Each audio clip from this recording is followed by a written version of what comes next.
Class 9 Chemistry, Chapter number 3, Atomic Structure.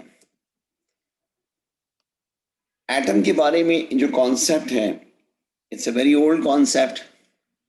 4050 BC में एक scientist थे जिनका नाम था डेमोक्रिटस. डेमोक्रिटस ने एटम को जो है थ्योरेटिकली डिस्कवर किया. उनका कहना ये था कि if a substance is hammered continuously, a time comes when it will not be able to break anymore. At this stage, it is known as atomos. Atomos was a name given by Democritus. तो Democritus के इस concept को, Atmos वाले concept को, जिसका मतलब था not cuttable, टूट नहीं सकता, ग्रीक हमारे साइंटिस्ट थे, इंग्लिश स्कूल टीचर थे, ब्रिटिश स्कूल टीचर थे, फिजिसिस्ट थे बेसिकली, डाल्टन्स. और इन्होंने जो है 1806 में दोबारा से इसको जो है वो लॉन्च किया. और इन्होंने उसकी थ्योरी को रिवाइव किया और इसमें अपनी इंफॉर्मेशन भी ऐड की. इनकी थ्योरी डाल्टन्स एटॉमिक थ्योरी के नाम से मशहूर है. उनके कुछ पॉइंट्स यहाँ हम डिस्कस कर रहे हैं. इनका कहना ये था कि all elements are made up of small indivisible indestructible particles called atoms. इन्होंने एटमॉस का नाम चेंज करके एटम्स कर दिया. अच्छा, वही बात है, इंडिविजिबल जो टूट नहीं सकते, यानी वही वाली बात है, वही कॉन्सेप्ट है. इंडिस्ट्रक्टिबल जो बर्बाद नहीं हो सकता, तबाह नहीं हो सकता, उन्होंने इसका नाम एटम रखा. All atoms of a given elements are identical in all aspects, having same size, mass, and chemical properties. But atoms of one elements differ from the atoms of other elements. ये इनका एक और concept था यहाँ पर कि atom जो है, बड़ा सिंपल सी बात है, बड़ा कॉमन लॉजिकल बात है कि अगर एक ही एलिमेंट है तो उसके सारे एटम्स एक जैसे होंगे, साइज, मास, शेप. एक अंडरस्टूड सा लग रहा है ना कि जैसे अगर कोई एक ही चीज है तो उसकी जो अपनी कंपोनेंट्स होंगे वो सारे एक जैसे होंगे, लेकिन ये कंपोनेंट, यानी ये एटम्स जो है ना, दूसरे एलिमेंट के एटम से डिफरेंट होंगे. ये जनरल लॉजिक लेकर उन्होंने इसको इसमें डाल दिया. फिर जनाब वो कहते हैं कि कंपाउंड जब बनते हैं, जब एक से ज्यादा एटम्स आपस में मिलेंगे, लेकिन उनका रेशो जो है वो सिंपल होल नंबर्स में होगा. यानी कभी कॉम्प्लेक्स रेशियोज का कॉन्सेप्ट उन्होंने यहाँ से बिल्कुल नल एंड वॉइड कर दिया. उन्होंने कहा नहीं जी, कोई कॉम्प्लेक्स रेशियो में कभी एलिमेंट कंबाइन नहीं कर सकते, उनका रेशियो सादा सा रहेगा. और फिर कहते हैं कि chemical reaction is a rearrangement of atoms, but atoms themselves are not change. This means the atoms are neither created not destroyed in a chemical reaction. अच्छा, अगर आप देखें, आपने जो लैंडोल्ट एक्सपेरिमेंट में सिल्वर नाइट्रेट और HCl का reaction देखा था, तो उसमें सिल्वर जो है वो क्लोरीन से मिल गया था, सिल्वर क्लोराइड बन गया था, और HCl जो है ना वो HNO3 बन गया था. तो आपने देखा कि एटम्स ने अपने आप को रीअरेंज कर लिया था. अगर हम इस केमिकल रिएक्शन को देखें तो ये वाली बात जो है ना बिल्कुल एग्जैक्टली सेम है कि जब एटम्स में एटम्स अपने आप को रीअरेंज कर लेते हैं, लेकिन सिल्वर सिल्वर ही रहा, हाइड्रोजन हाइड्रोजन रहा, नाइट्रोजन नाइट्रोजन रहा, उसके अपने अंदर कोई चेंज नहीं आया. तो ये बात यहाँ तक तो ठीक है, ये बिल्कुल सही है, ऐसा होता है कि केमिकल रिएक्शन में अपने आप को रीअरेंजमेंट होती है. लेकिन आगे चलकर जब हमने इन तमाम पॉइंट्स को साइंटिस्ट ने फॉलो किया और उन्होंने प्रैक्टिकली इनको वेरीफाई करने की कोशिश की या इसके अगेंस्ट में जा करके कुछ एक्सपेरिमेंट्स किए, तो पता चला कि डाल्टन ने जो थ्योरी दी थी, उस थ्योरी में बहुत सारे फ्लॉज थे, बहुत सारी गलतियां थी. ये यूँ कहिए कि उससे बिल्कुल अपोजिट बात सामने आई. तो ये डाल्टन की एटॉमिक थ्योरी अपनी जगह पर इनका बड़ी काबिश थी और ये एक बड़ा कारनामा था. ये कोई मामूली बात नहीं थी जो डाल्टन ने यहाँ पर एटॉमिक थ्योरी दी है. तो this is a big achievement of Dalton. और उसने लोगों को डायरेक्ट कर दिया टूवर्ड्स एटम. एटम की तरफ उसने डायरेक्शन की और लोग फिर उसी इनकी लाइंस पर आगे बढ़कर उन्होंने एटम के बारे में एक्सप्लोर किया, नई नई चीजें मालूम की. तो ये एक उनका एक बड़ा कारनामा था डाल्टन्स का. तो this is called Dalton's atomic theory. एक दफा दोबारा हम डाल्टन्स एटॉमिक थ्योरी के सारे पॉइंट्स को देख लेते हैं. All elements are made up of small indivisible indestructible particles called atoms. All atoms of a given elements are identical in all aspects, having same size, mass, and chemical properties, but atoms of one element differ from the atoms of other elements. फिर वो कहते हैं compounds are formed when atoms of more than one elements combine in a simple whole number ratio.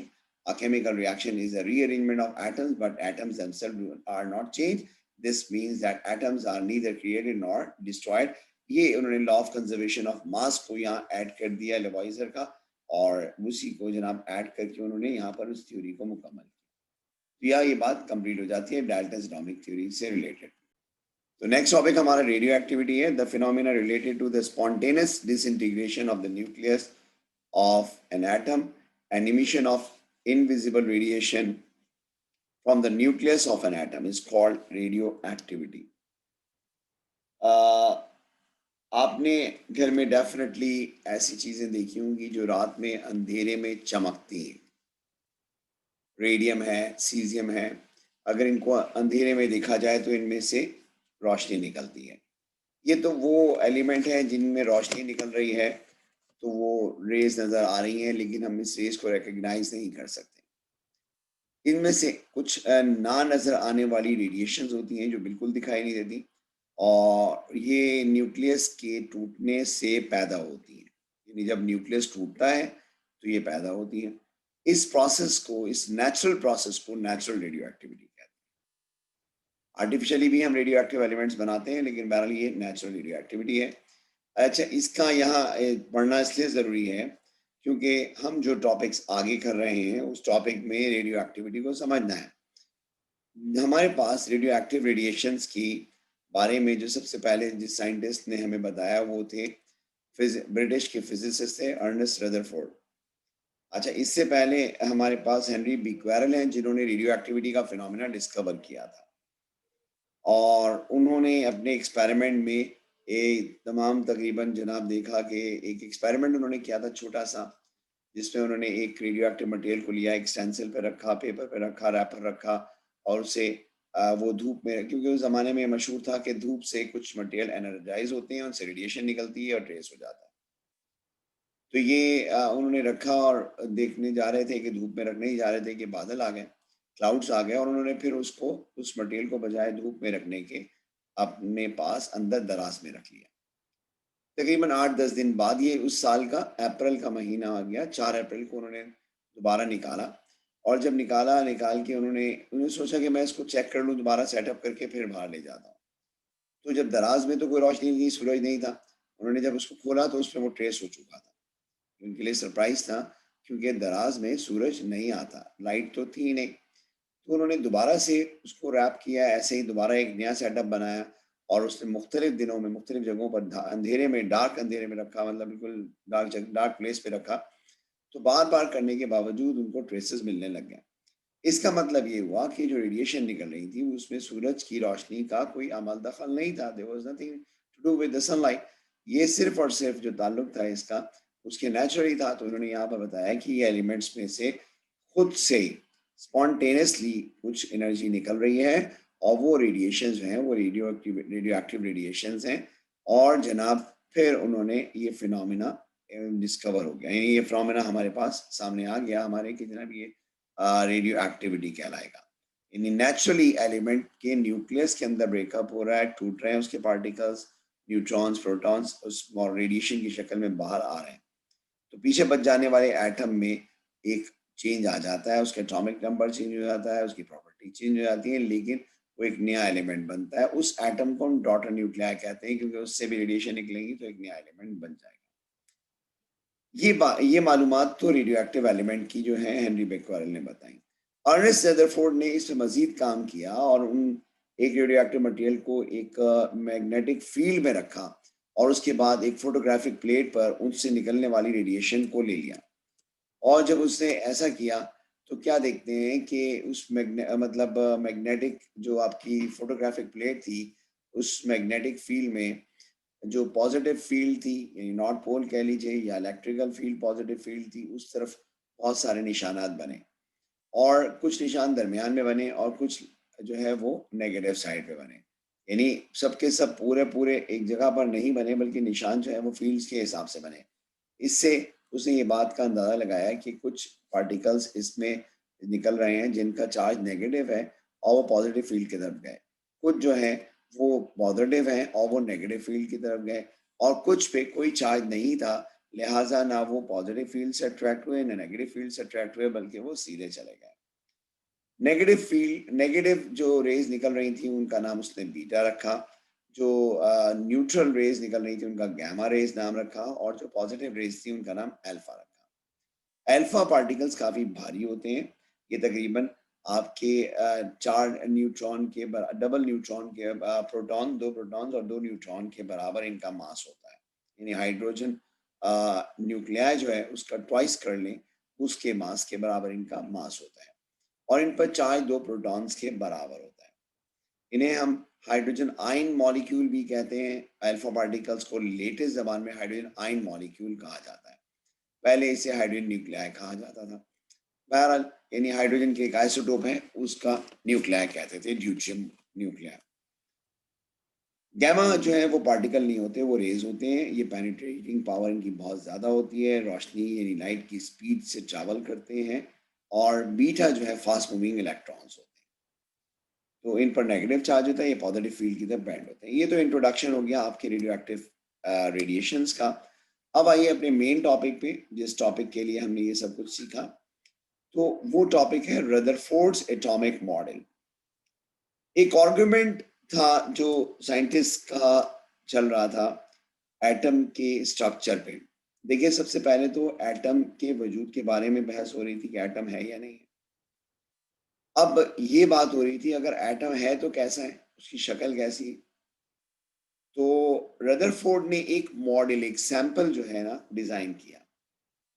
अच्छा, एक बात यहाँ clear कर दूं कि ये मॉडल इसका पहला नहीं था, फर्स्ट मॉडल नहीं था। इससे पहले जे जे थॉमसन, जिसने इलेक्ट्रॉन डिस्कवर किया था, उसने एटम का एक इजम्पशन मॉडल दिया हुआ था। उसने कहा था कि एटम में इलेक्ट्रॉन्स और प्रोटॉन्स पूरी तरह से कंप्लीट स्प्रेड हैं, फैले हुए हैं, जगह जगह हैं। और उसने ये बात कही थी कि प्रोटॉन्स के जहां जहां प्रोटॉन है उसके इर्द गिर्द इलेक्ट्रॉन मौजूद है। और उसने एग्जाम्पल भी दी थी कि जैसा कि केक में चेरी मौजूद होती है, चेरी के अराउंड केक होता है, इस तरह से प्रोटॉन्स के अराउंड इलेक्ट्रॉन्स होते हैं। ये बात ऑलरेडी चल रही थी, यानी ये स्ट्रक्चर जो है, ये शेप ऑफ एटम जो है वो फेमस था। रदरफोर्ड का जो लॉजिक है, जो दिमाग है, वो इस बात से अग्री नहीं करता। He was not at all ready to accept this model. बहरहाल वो अपनी सोच को मिच्योर करता रहा, और उसने फाइनली ये डिसाइड किया कि हम इसको चैलेंज करते हैं। उसने ये देखा कि उसने एक एक्सपेरिमेंट किया, एक गोल्ड फॉइल ली, और गोल्ड फॉइल पर उसने अल्फा पार्टिकल्स को बम्बार्ड करवाया। उसकी सोच ये थी कि अगर हम एक गोल्ड फॉइल पर बम्बार्डमेंट करेंगे तो अगर तो जे थॉमसन का दिया हुआ मॉडल ठीक है, तो जितने भी अल्फा पार्टिकल्स हैं जो कि एक प्रोटॉन से 4 गुना भारी होते हैं और डबल चार्ज होते हैं, वो सीधे निकल जाएंगे, क्योंकि उन्हें एक एटम में मौजूद एक अकेला प्रोटॉन तो रोक नहीं सकेगा। ठीक है, और उनका ख्याल ये था कि बिल्कुल सीधे निकल जाने चाहिए। लेकिन जनाब, जब उन्होंने उसे गोल्ड फॉइल पे डाला तो उनकी एक हैरत की इंतहा नहीं रही कि जब उस गोल्ड फॉइल से निकलकर अल्फा पार्टिकल सामने वो उस फोटोग्राफिक प्लेट्स पर टकराए, और फोटोग्राफिक प्लेट को जब डेवलप किया गया तो पता चला कि उस फोटोग्राफिक प्लेट पे फ्लोरेसेंट स्क्रीन पे स्पॉट्स जो आ रहे थे वो डाइवर्जिंग एंगल्स में भी थे और पीछे की तरफ भी थे, उस प्लेट से पीछे भी थे। इसका मतलब ये हुआ कि यहाँ जो पार्टिकल्स हैं वो डिफ्लेक्ट भी हुए हैं, रिफ्लेक्ट भी हुए हैं। इट इज क्वाइट ऑब्वियस कि ऐसा मुमकिन नहीं है।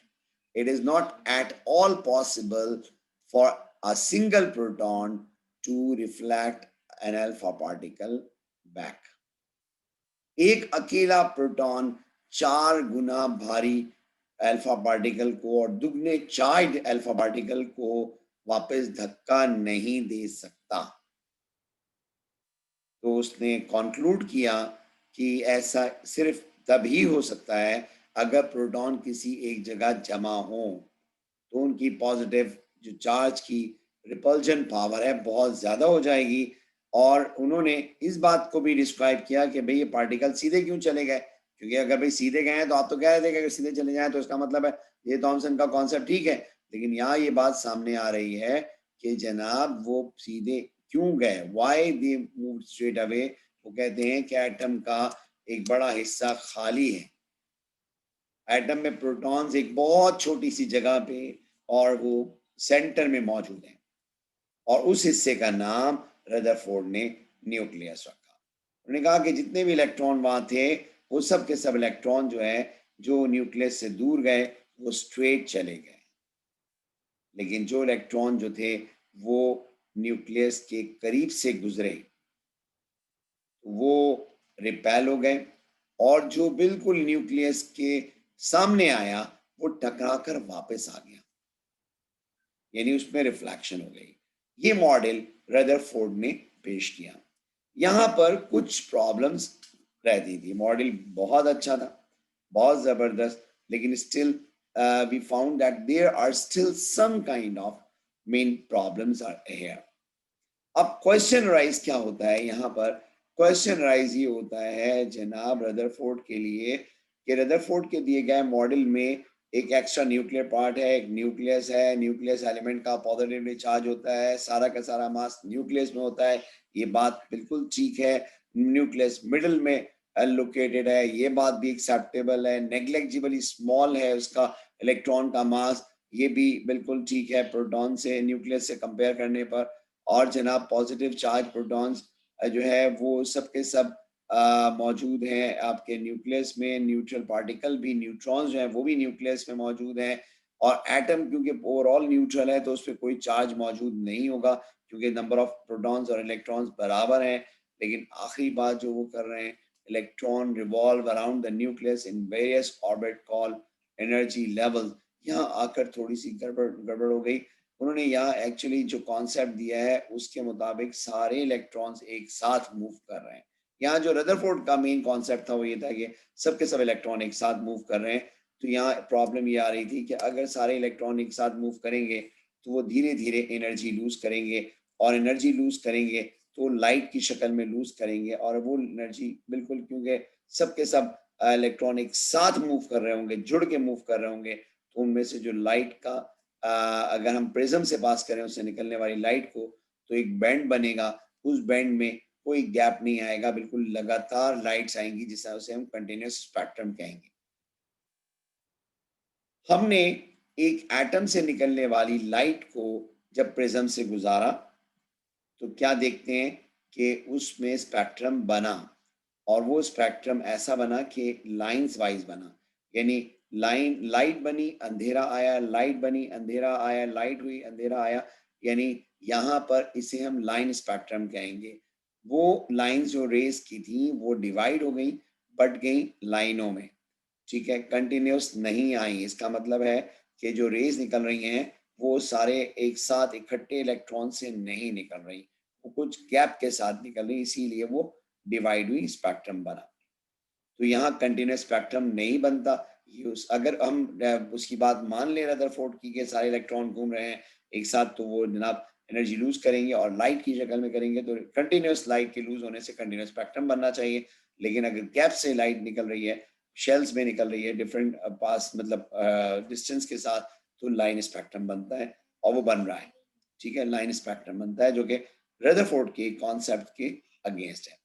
दूसरी बात ये थी कि क्लासिकल इलेक्ट्रोमैग्नेटिक थ्योरी के मुताबिक अगर दो अपोजिटली चार्ज पार्टिकल्स आपस में एक दूसरे के सामने मूव करेंगे तो वो डेफिनेटली डेफिनेटली एनर्जी लूज करेंगे। ऐसा करने पर इलेक्ट्रॉन अपनी एनर्जी लॉस करके फाइनली न्यूक्लियस में आ गिरेगा, और इसके रिजल्ट में एटम की डिस्ट्रक्शन शुरू हो जाएगी।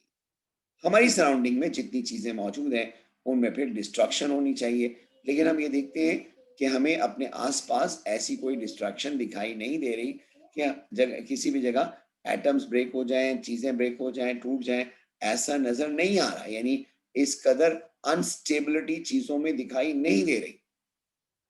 तो यहाँ भी जो क्लासिकल इलेक्ट्रोमैग्नेटिक थ्योरी है उसने इसको अपोज किया और रदरफोर्ड एटॉमिक मॉडल जो है वो यहाँ अपनी कमजोरियों के साथ आ गया, यानी इसकी ये दो बड़ी वीकनेसेस हैं जिसको नील बोर ने रिमूव किया अपने मॉडल में, और उसने इलास्टिक नेचर ऑफ एनर्जी का कॉन्सेप्ट इंट्रोड्यूस करवाया जिसमें उसने कहा कि एनर्जी मेंटेन रहती है। तो आज हमारा टॉपिक जो है वो यहाँ कंप्लीट हो जाता है। The four atomic model.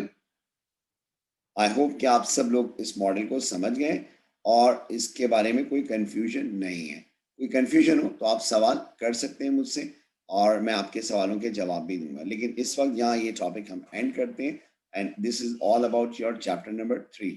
Chapter number 3 में मजीद हमें कुछ टॉपिक्स करने हैं जो हम नेक्स्ट एपिसोड में इंशाल्लाह करते हैं।